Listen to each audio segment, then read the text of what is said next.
Welcome to the Cynical Marketers Podcast, where the greatest minds in marketing, we think, discuss marketing for an audience of several. And now, your hosts, Mike and Nada. Okay. All right, everybody, welcome. Cynical Marketers, episode 3. Unbelievable.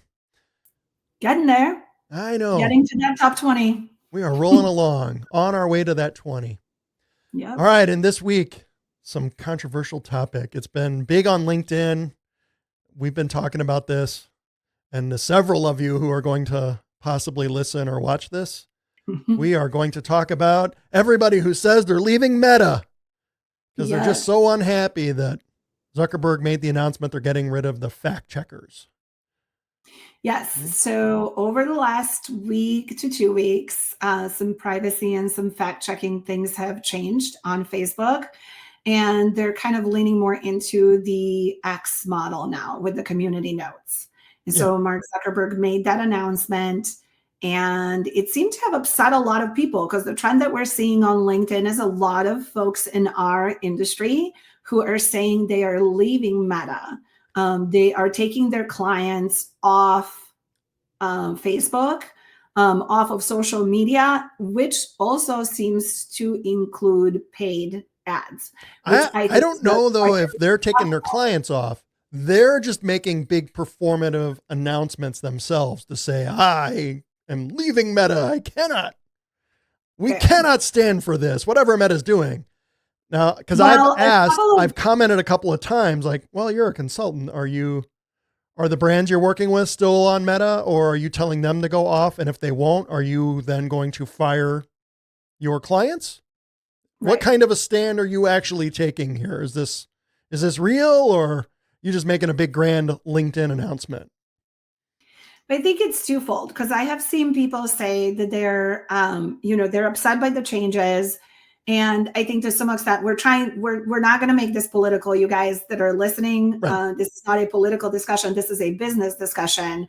A lot of businesses rely on social media. That is not just what the consumer sees on social media accounts, but that is the paid business behind those accounts that drives the paid advertising that drives a lot of revenue for a lot of these e-com brands.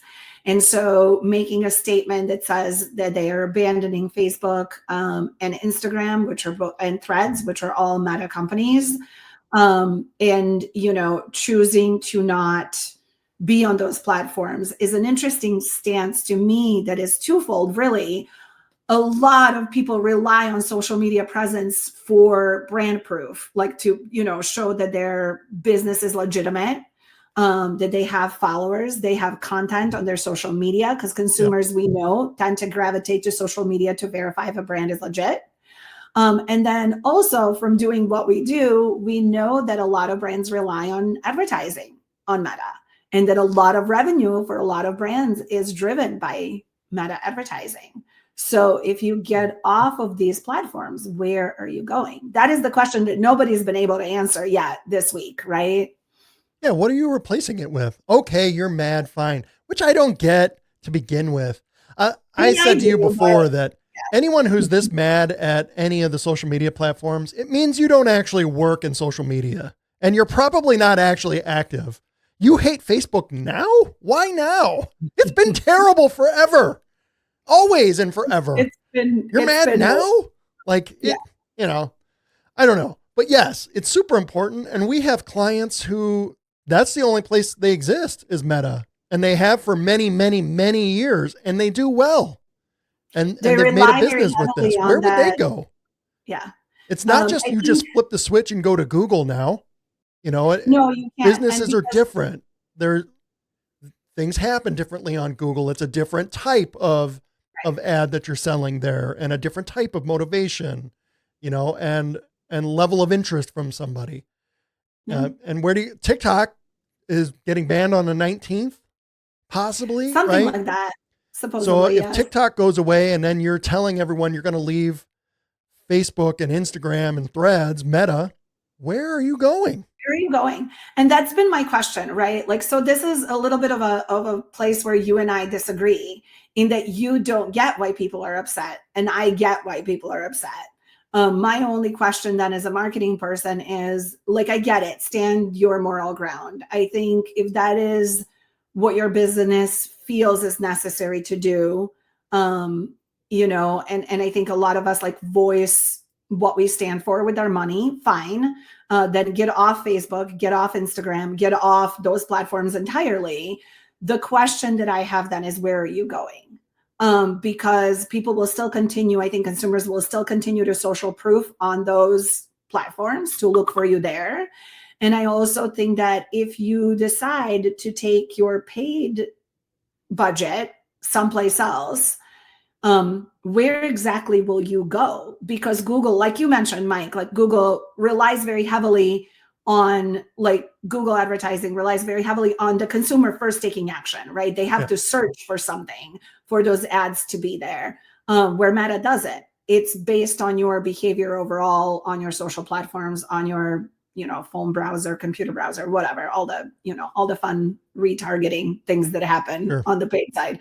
So, and we know so many of our clients, so many of our experience being the client in the past was relying on Facebook ads to drive a crap ton of revenue, if we're being honest. So how are you guys replacing that revenue? That's been my question on LinkedIn that not a single marketing person has responded to and answered. Like, I get it. Like, stand your ground. Where are you going though? Why are they upset? Fine. Okay, whatever. People get upset. My thing about it is you want to make this grand announcement on LinkedIn so you get this credit for making this stand. But then if you turn around and your clients are still doing it, you're still taking the paycheck. You're still going to get paid for working with these platforms. So it's really virtue signaling. It's not you standing your moral ground. It's just virtue signaling to me. Like, unless you're willing to cut your clients who won't leave it. And if like we were just talking about, if your clients rely on it, a lot of businesses do, they cannot just walk away from it. And if you're out there telling them you need to walk away because they don't fact check anymore.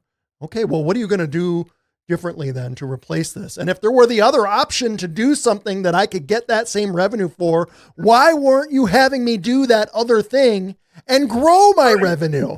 If there's some sort of alternative that also makes that money, then why wasn't I doing it right now to make that money now? Because there isn't. That's the thing. That's why I think this is so insane. I get it on a personal standpoint, but I think the fact checking really impacts folks that are doing news.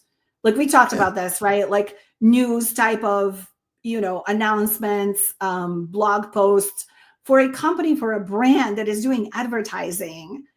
I don't think we were impacted by this in the first place. We had a brand that we were specifically dealing with that some overseas company copied entirely, right? They created a copy of our website and they ran ads 2 years ago during Black Friday, Cyber Monday, and Facebook would not take them down because they appeared completely legit. Appeal after appeal. We're like, Yes. And even we could not prove, even though we could, like we submitted like IP violations, all of those things, they still wouldn't take them down. And that was 2 years ago when they were very much doing fact checking. Yeah.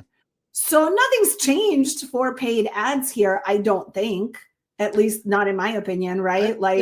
Again, and we work with businesses and,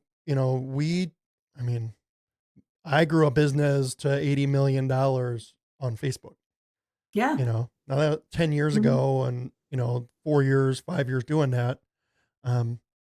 So, Facebook was important. I don't think it's as good as it used to be. You couldn't do that today, but it is still a good place for businesses to be, especially small businesses.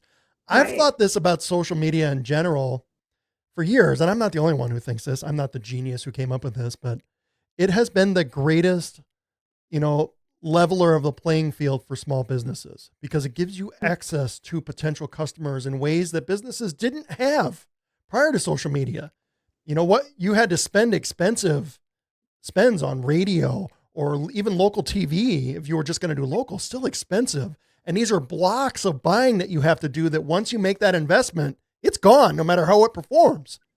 Now you get direct response social media advertising and you could turn it up, turn it down. If something doesn't work, kill it. You're not committed to any spend.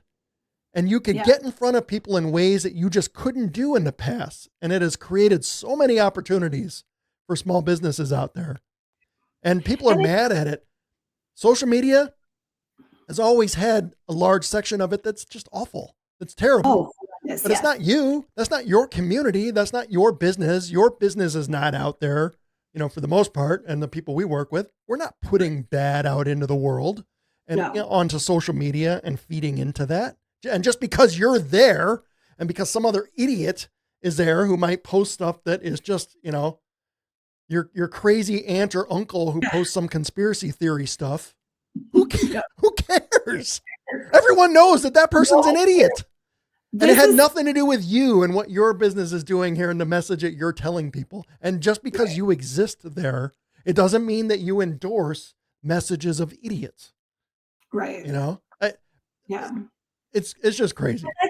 But that's the thing. I think businesses are not going to compromise the level of revenue that they can generate. I mean, as much like, you've been working with a client over the last year where like running lead gen ads, right, on Facebook has basically like more than doubled their business in a year. Yeah. I do not foresee a conversation in which you could go to that client and say, I'm taking, this goes against my values and what I stand for. And, I'm not working with Meta anymore. That client would look at you dead in the face and be like, okay, well, I'm going to find somebody else who will do this. The client might say, I totally respect it. Totally respect your ideals. I will find somebody else. Find somebody else to do it. That's my thing when we started this too, is that kind of virtue signaling, where if it means so much that I have to announce to everybody, I'm not doing this anymore. Well, then you can't turn around and continue to pump up your clients and businesses who are going to be there if you have that big of a problem with this. Otherwise, you don't really have that big of a problem. You were just trying to get credit, and mostly on LinkedIn. And most of what people say on LinkedIn isn't real anyway. It's just people trying to get LinkedIn credit, right? But, from a business standpoint, look, stay the course. It's social media. You can control your message. That's it. Agreed. In any platform. It doesn't matter where you go. Agreed. You control your message and you control how you interact with your people. That stuff you can control. And I think as a small business, don't give up the share of revenue that you're making from Meta just to, kind of go with this trend, because Facebook is notorious, Meta is notorious for constantly changing their rules and their settings. If this is the thing, that the hill that you're willing to die on Meta, that's strange, because just as a month or 2 months ago, they've actually changed how they run ads, and they can AI control your ad to spend beyond the budget that you set. And no one seemed to have a problem with that. They do. I think Meta does other questionable things. It's interesting to me that this is what people in our field are choosing to leave Meta over, because I think I think most of the people shady things to businesses that are far worse, to be honest. Most of the people in our field who have this problem with Facebook, like I said, probably to my view, you must not still work in Facebook. If maybe you did in the past, you just don't have that much experience with it. If you're mad now, like, why are you mad now? Like, there's always problems. If you have ad accounts, like, you get ads rejected constantly that don't violate any rules, and there's no one to go to. How do you, your appeals processes, are useless for the most part, especially for most businesses who spend nowhere near enough money to ever show up on Facebook's radar to think that we need to take care of you, right? There's problems on that platform every day, but we work in them every day because these are things that help our clients. There are customers who are out there looking for these things, who are benefiting then from working with people that we work with, a product or service.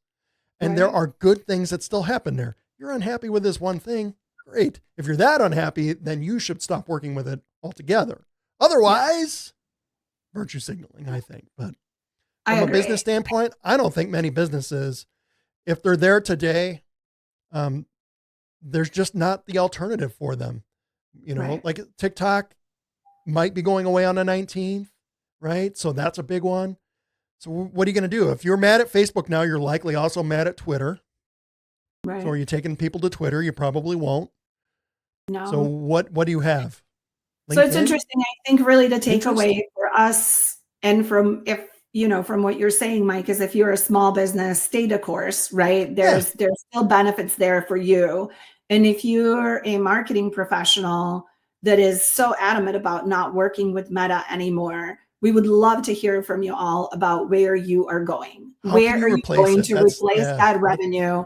Because there's so many businesses that we know that generate like 30-40% of their revenue from Meta, that are smaller businesses, by the way. We're not talking about some, big brands like Nike and Yeah. such. We're talking about businesses that are, in that like small business range, like under 5 million in sales annually, that are still very much reliant on Meta. So if you are in our space and you're working in our space, if you're a business, our recommendation is stay the course. If you're a Mm. marketing professional that is so upset about this, would love to hear from you about where are you going instead?